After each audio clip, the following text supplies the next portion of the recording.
You've had an amazingly successful session this year. 4 of your Prime-sponsored bills have passed the Senate and may soon be heading to the governor. So let's talk about each of those. Yeah, I'd be happy to. I'd like to start out with those. For the past week, we've been out on the House floor approving all the Senate bills that came over from the Senate. And now we're at the end of this week, and we're looking forward to a good work week ahead of us.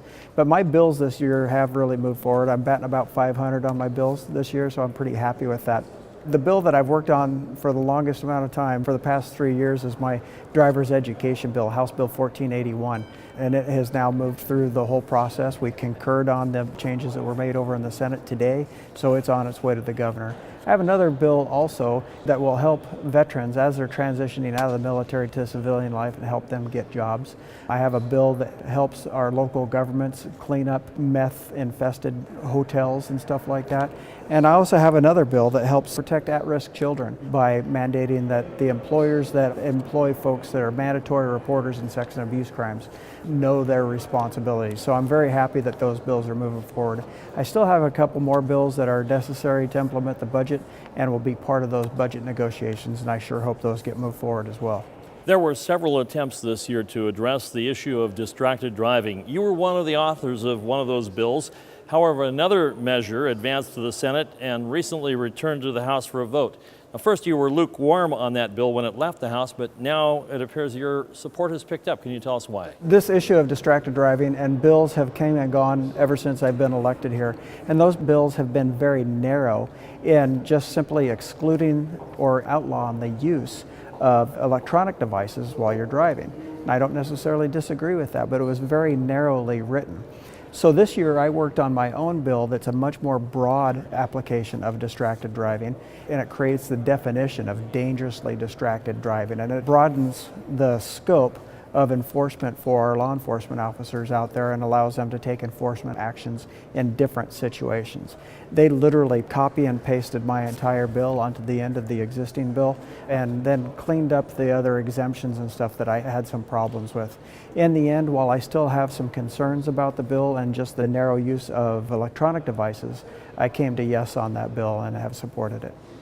Only a few days remain in the 105-day regular session. It seems like there's been some bipartisan agreement on the capital and transportation budgets, but the Senate Republicans and House Democrats appear to be at loggerheads still with the operating budget.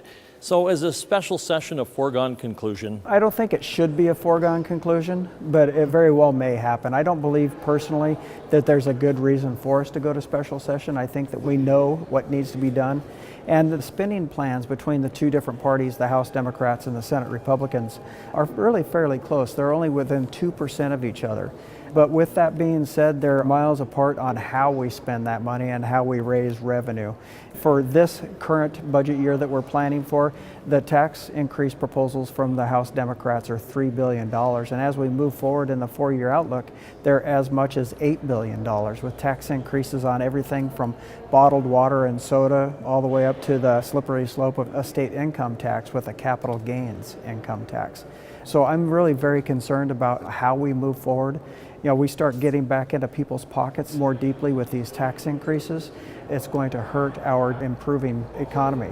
The Seattle area has a very good improving economy. Things are looking good in the metropolitan area, but out in the rural areas where we live, things are still struggling. So we have to stride very carefully as we move forward and make sure that we don't injure those small business owners who really are the job creators in my community. What are your plans during interim after the legislature adjourns? Well, I'm sure looking forward to just getting home and being home with my family and friends, and getting back to work at the sheriff's office is important to me as well. But most importantly for my constituents, getting back in contact with them face to face, hearing their concerns, giving my local legislative updates, and just being better engaged face to face within my community as we move forward. I'm really very proud of my constituents as we've moved through this legislative session, and staying in contact with me via email and by phone, and just letting me know what their concerns are as we move forward. And I believe that those concerns are being reflected in my service and in the state budget and the laws that we're passing down here. So folks are always welcome to contact me via email. You can get to my email through my legislative website. The address is here on the screen, just www.representativedavehayes.com. And my office down here in Olympia is open year-round. My assistant, Mitchell Chitwood, is always at the desk and ready to take calls.